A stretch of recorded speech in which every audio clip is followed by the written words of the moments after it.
Has Fast and Furious gone off the rails? I mean, more so than it already has. The Fast and the Furious, the first movie in the series, started off as a mostly down-to-earth movie about street racing, heists, and of course, family. Family just got bigger. There's always room for family. We're family. Now, I know you guys are a family, so I'm offering you a chance right now to make that family whole again. By F9, they had decidedly left Earth, literally. What began as a joke turned into an actual plot point, with Tej and Roman heading into space in order to destroy a satellite. The crew has certainly come a long way. For those who forgot, Dom and his crew were hijacking trucks that were carrying electronics like combo TV, DVD players, and VCRs in the first movie. It might seem low stakes, but these things could still get pretty expensive. An FBI agent in the first movie mentions that each hijacking is worth around $1.2 million. Which brings the grand total to $6 million plus. Too Fast, Too Furious, Fast and Furious Tokyo Drift, and the confusingly named fourth movie, Fast and Furious, also remained relatively grounded, though to be fair, Too Fast, Too Furious did have the bridge jump and the boat jump. But there wasn't anything too bombastic. Nothing along the lines of, say, dragging a giant-ass safe that was ripped out of a police station through the streets of Rio de Janeiro while being pursued by an army of corrupt police, a drug lord, and The Rock. Fast 5 is when things turned up a couple of notches, and it hasn't relented since.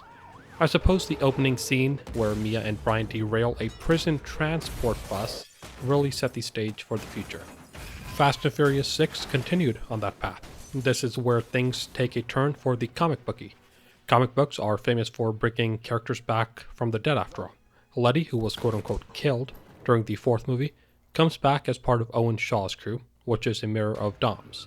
The object of the movie is basically an EMP bomb. This is a good point as any to talk about MacGuffins. A MacGuffin is a plot device that, on its own, is unimportant.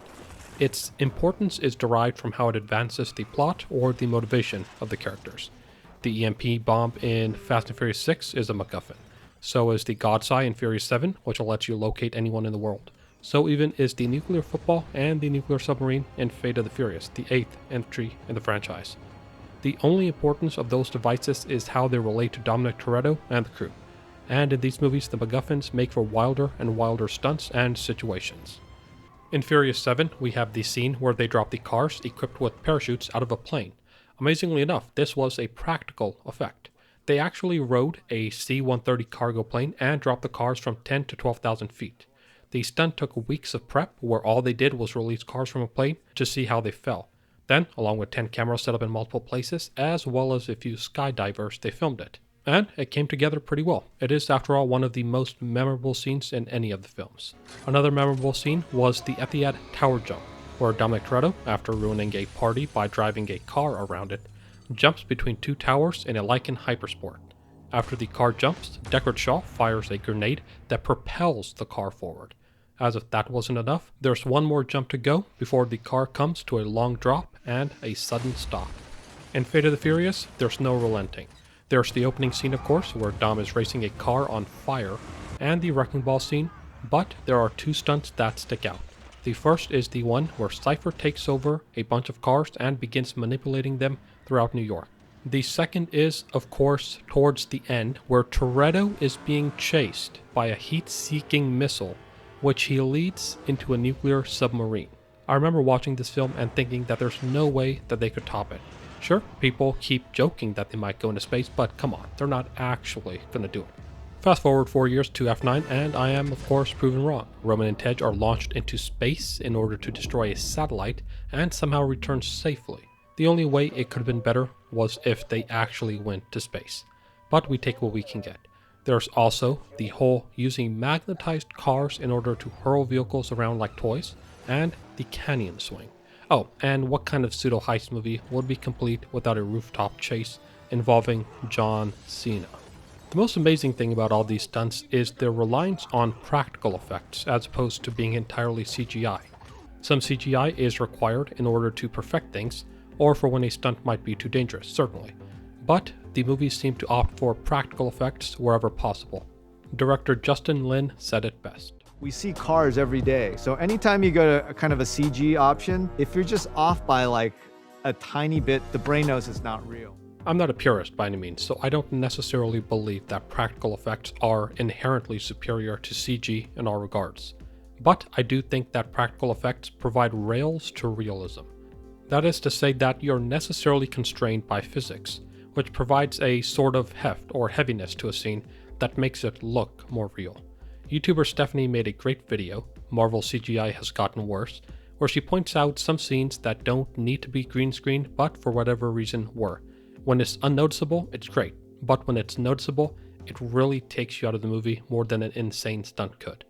It's good to know that the franchise prefers to do things for real instead of giving the veneer of doing them. Now, there are those that will harp on movies for not being realistic. Of course, it's not realistic, and I disagree with the notion that the stunts not being realistic interfere with the movies. The Fast and Furious movies are pseudo-heist movies with cool cars, insane stunts, and an almost comic book-like feel. Hobbs & Shaw, which featured a cybergenetically enhanced Idris Elba, exemplified this. They all accomplished their main goal, which is being fun. Despite getting wilder with each passing film, from the opening scene of Furious 7, which shows Deckard Shaw, played by Jason Statham, serenely leaving a hospital that he apparently tore apart to get into, to Fate of the Furious, which involves the crew stopping a nuclear war, to the aforementioned space travel in F9. It doesn't seem like the movies are going to tone down. In fact, it seems like they're going to be leaning into it all the more, embracing the fun stunts and wild storylines, instead of trying to keep them in line with the groundedness of the earlier entries. There's a place for a grittier car movie, but the Fast and Furious franchise fills in another spot. There are comic book heist movies that never stand still. Each entry pushes it just a bit further, and I, for one, am glad of it. But I'm curious about what you think. What do they do right? What do they do wrong? Where could they improve?